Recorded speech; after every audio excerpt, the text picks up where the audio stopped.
أن محمدا عبده ورسوله فإن أصدق الحديث كلام الله وخير الهدي هدي محمد صلى الله عليه وسلم وشر أمور محدثاتها وكل محدثة بدعة وكل بدعة ضلالة وكل ضلالة في النار ثم أما بعد أيها المسلمون شر ما منيت به القلوب يأس يميت الشعور وقنوط تظلم به الدنيا وتتحطم به الآمال وتخبو به الأماني وتسدد به المسالك وتغلق به المنافع ولقد جاء في ذكر اليأس والقنوط في آية في كتاب الله عز وجل معرض الذم لهما والتنفير من سلوك سبيلهما لأنهما يا عباد الله من كبائر الذنوب فقال الله عز وجل في محكم تنزيله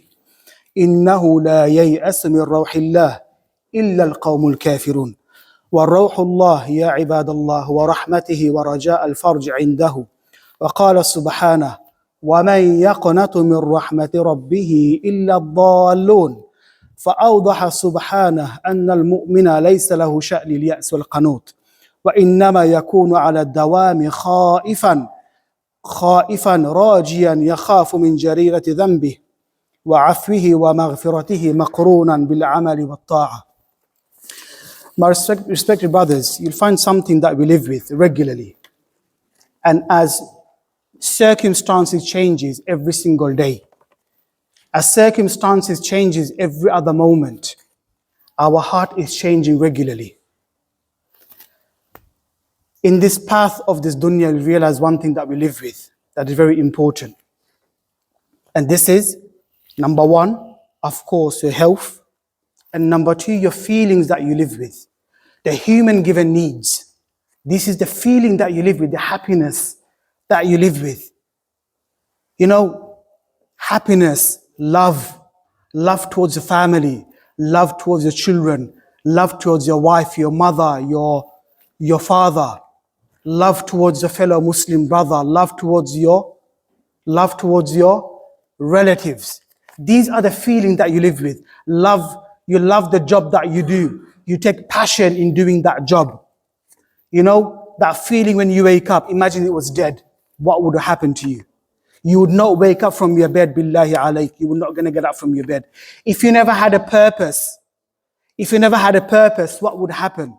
You would not get up from your bed because there's no need to. I'm just going to sit there all day long.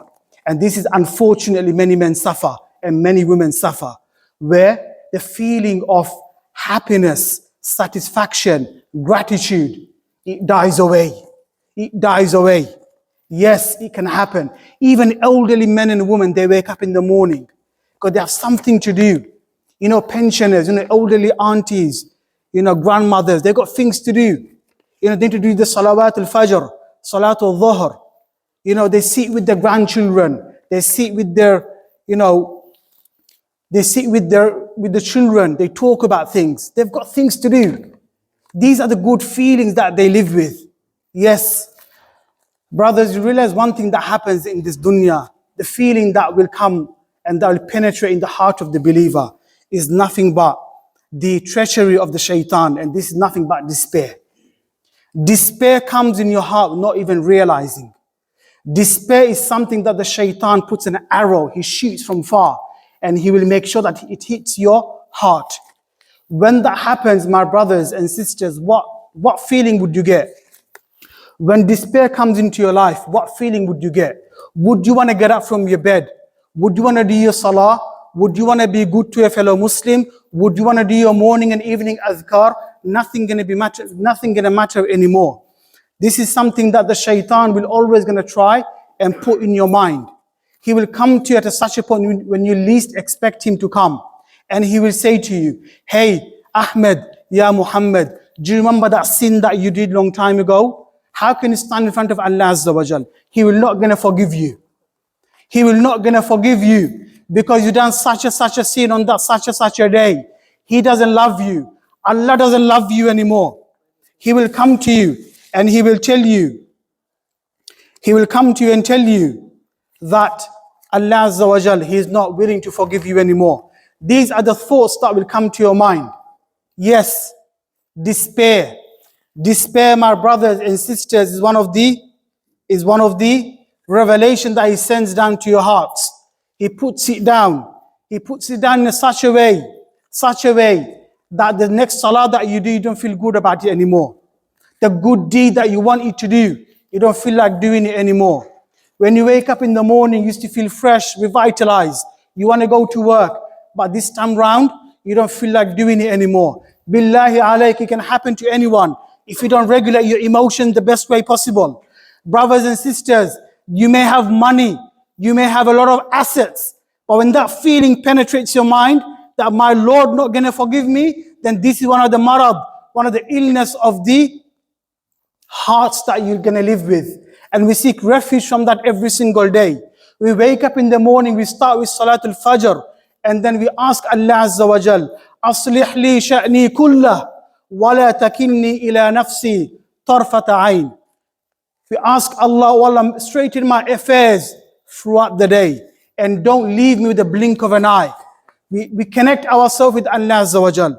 We connect ourselves with my Lord, because without His tawfiq, nothing gonna happen today. Brothers and sisters, many people, they have so much hope. They live with so much good hope, which is good. But does it really happen? Does it really take place? How many men have told me that, yeah, Imam, yeah, Ustadh, do you know, I had so much hope in my life. I wanted to open that business. I wanted my child to go to that university. I wanted this and that to happen, but it never happened to me. Look at me today. A 45-year-old man couldn't even open up a business today. I'm still working for another company. These are the kind of thing that penetrates your mind. Why? Because Allah Azza wa Jalla did not destine this business for him. It wasn't written for him. This is qadr. This is qadr. Now remember this. If that thought penetrates his mind deep inside his heart, what's going to happen to him? He will fall in a slight depression mode. He'll become depressed. He'll feel, you know what? What did I deserve not to have this? What did I deserve not to have children in my life? What did I deserve for my family members to pass away in a very young age of mine? What did I deserve to not have a good childhood? Yes, many men complain about this one. They say, do you know what? I'm upset with my mom and dad because they were not really good to me. They didn't give me enough pocket money. Yes, that's what they say. They say, yes, I'm upset with my dad. He was very staunch with me. He wasn't really good to me. These are the deep inner thoughts, inner feeling that they live with. They live with those inner thoughts and feeling. And then what happens to such a man? He lives with it. He doesn't forgive his parents. And then later on, you have to start challenging those thoughts and realize that these are the fake evidence that the shaitan put in your mind. These are the fake evidence that the shaitan wants you to think about your parents, about your loved ones, about your grandmother, about your father, about your mother, about your wives, about everyone who lives in your life. These are the thoughts that will come into your mind. And this is where you stand, this is where you shine, and you start challenging those thoughts that the shaitan has put in your minds. Because yes, a lot of things have happened in the past. Who didn't have a difficult childhood? Who didn't have a difficult childhood? Everyone went through it. Everyone went through difficult moments. But this has made you stronger. This has made you the man who you are today. This is the person that Allah Azza wa Jalla has made you today. So you put values into your past. You put nothing but values into your past. What did Allah Azza wa Jalla say in Quran al-Kareem? Surely the devils whisper into the human associates to argue with you. If you were to obey them, then you'll indeed be polytheists. Brothers and sisters, one of the things that happens in our minds, in our hearts, is that the shaitan gonna come and give whispers that is very subtle ones. And brothers and sisters, he will come at a time when you least expect it. You may be ill. You may be feeling a bit low. Someone may come to you and maybe didn't have you probably had a bad day. Your manager had a go at you. Something happened.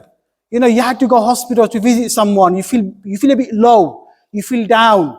The morning was good, by evening I felt a bit down. You know, I'm not feeling well.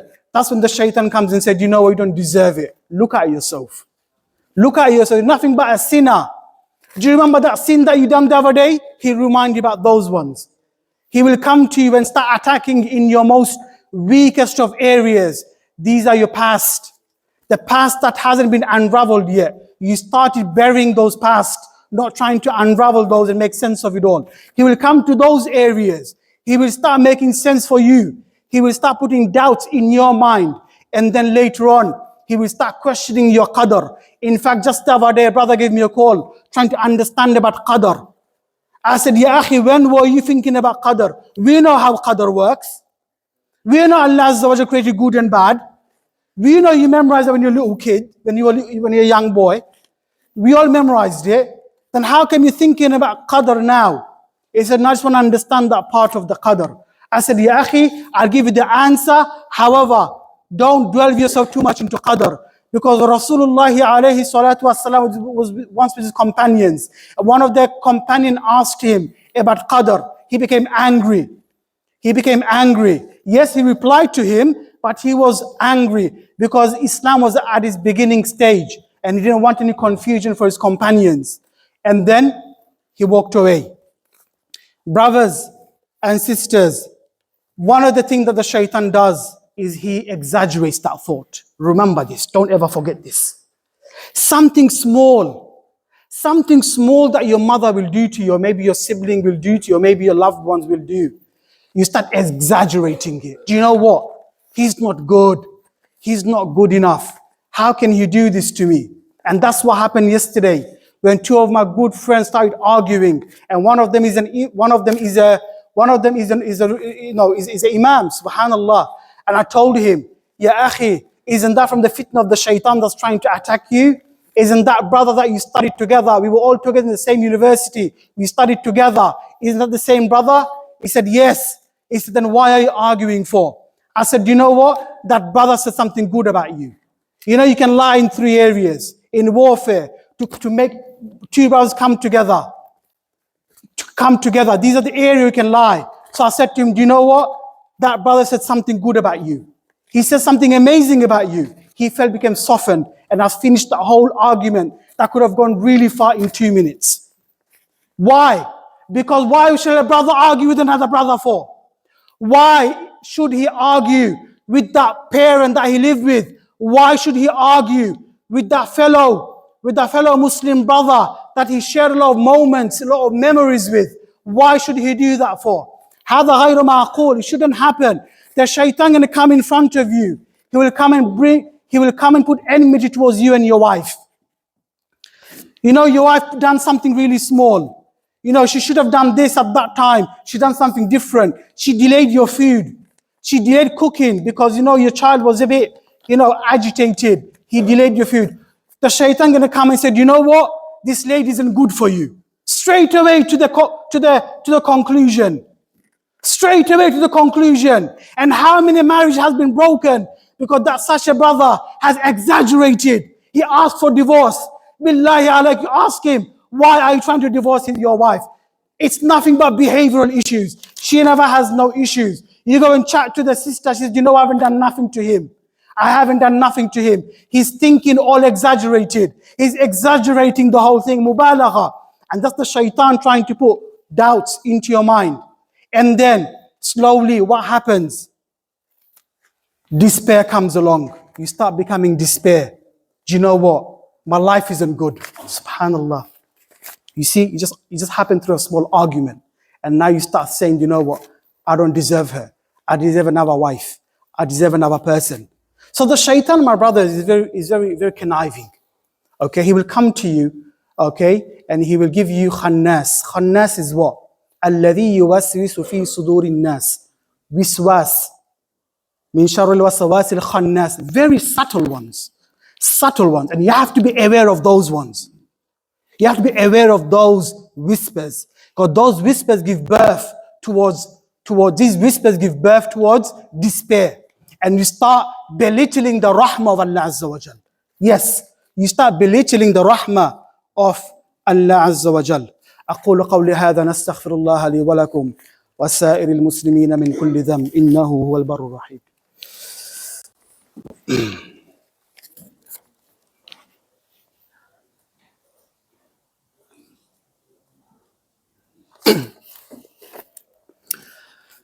إن الحمد لله نحمده ونستعينه ونستغفره ونعوذ بالله من شرور أنفسنا ومن سيئات أعمالنا من يهده الله فهو المهتدي ومن يضلله فلا هادي له ونشهد أن لا إله إلا الله ونشهد أن محمدا عبده ورسوله.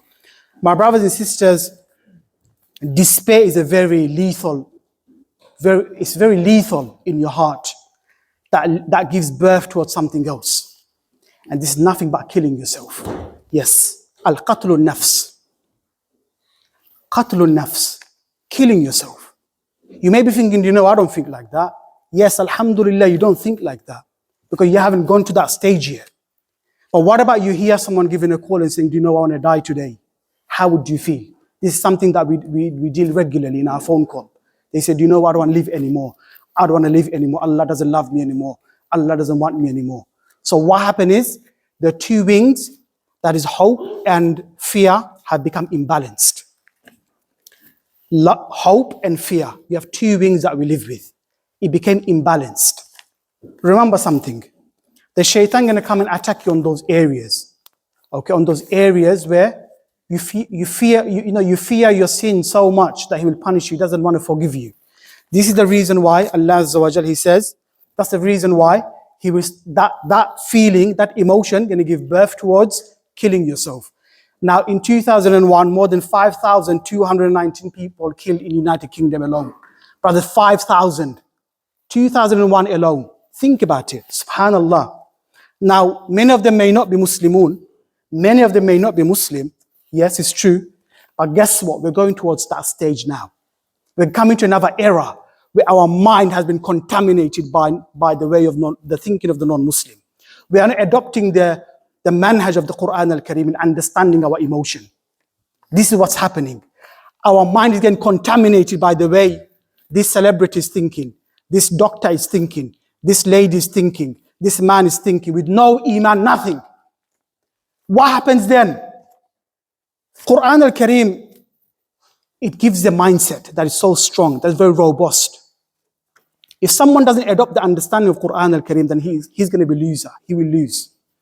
That's the very reason why we understand the mindset of the Sahabas, why we understand the mindset of the companions or the prophets. So we can regulate ourselves. So we can regulate our emotions. What did Allah Azza wa Jalla say in Quran al-Karim? He said, قُلْ يَا عِبَادِيَ الَّذِينَ أَسْرَفُوا عَلَىٰ أَنفُسِهِمْ لَا تَقْنَطُوا مِنْ رَحْمَةِ اللَّهِ إِنَّ اللَّهَ يَغْفِرُ الذُّنُوبَ جَمِيعًا إِنَّهُ هُوَ الْغَفُورُ الرَّحِيمُ. He says, O my servants, who have exceeded the limits against their soul, يَا عِبَادِيَ الَّذِينَ أَسْرَفُوا عَلَىٰ أَنفُسِهِمْ, that they have exceeded the limits against their own nafs. He said, do not lose hope. Do not lose hope in Allah's mercy. For certainly Allah's forgiveness. For certainly Allah forgives all sins. He is indeed all forgiving, the most merciful. He said, Ya ibadiya alladhina asrafu. Ya ibad, O my slaves. Such a beautifully said, Subhanallah, O my slaves. Ya ibadiya alladhina asrafu ala anfusihim. Those who have wronged themselves. Yes, you will make mistake. Me and you, we will make mistake. That shouldn't be a downfall for you. That shouldn't be a reason for you to think, Allah doesn't love me anymore. This is abatil. This is mistake. Ibn Taymiyyah rahimahullah, he said, La yajuz lil mu'min. Ibn Taymiyyah said, it is not allowed for a mu'min to be despair. Hadha la yajuz. Not allowed at all. How can you feel despair when Allah Azza wa Jalla talks about rahmah? He talks about forgiveness. Every page you flip, He talks about forgiveness. Every page you flip, He talks about His mercy. He talks about you. He talks about you, that Allah Azza wa Jalla loves you. He talks about you to enter you into His jinan, enter into His garden. It doesn't make sense. You have to start questioning those thoughts. And then what do we do as believers? We live a life of forgiveness. The three names that we live with, three names. Al-Rahmah, Al-Afu, and Al-Maghfirah. Those three names that we live with. You apply those three names in your belief, everything goes well. The mercy of Allah Azza wa Jal, you take on that mercy. You become merciful to your wives. You become merciful to your children. You become merciful to your friends. You become charitable towards the poor ones. Pardoning. You pardon them. You take the name of Allah Azza wa Jal and you start pardoning those people who have wronged you before you go to sleep. You start pardoning those, your wife, your children, your parents, because Allah wants you to forgive them. Because Allah wants you to forgive them, billahi alayk. And this one, the sifatul mu'min, one of the simat of the mu'min, one of the uniqueness of the believers is what does he do? He forgives everyone. He forgives everyone. He goes to sleep with forgiveness. That you know what? That brother has wronged me. But you know what? He's not understanding. He's not understanding. I will forgive him and I will apologize to him. Now if he doesn't accept my apology, then that's up to him. I've done my part. And thirdly is maghfirah, that you live in your life, the fact that Allah will forgive you. That Allah Azza wa Jalla will forgive you. What did Abu Hurairah radiallahu anhu, what did he say? He said, قال رسول الله صلى الله عليه وسلم والذي نفسي بيده لو لم تذنبوا لذهب الله بكم ولجاء بقوم يذنبوا فيستغفرون الله فيغفر لهم. That if you were not to sin, if you were not to sin, He will change you. He will change that people with another person who will commit sin. He will commit sin and Allah will forgive him. Allah will forgive him. This is the state of the believers. This is the state of the mu'min. My brothers and sisters, billahi alayk. Billahi alayk. The shaitan going to come to you and he will start even make you forget to ask Allah for forgiveness. Because when life becomes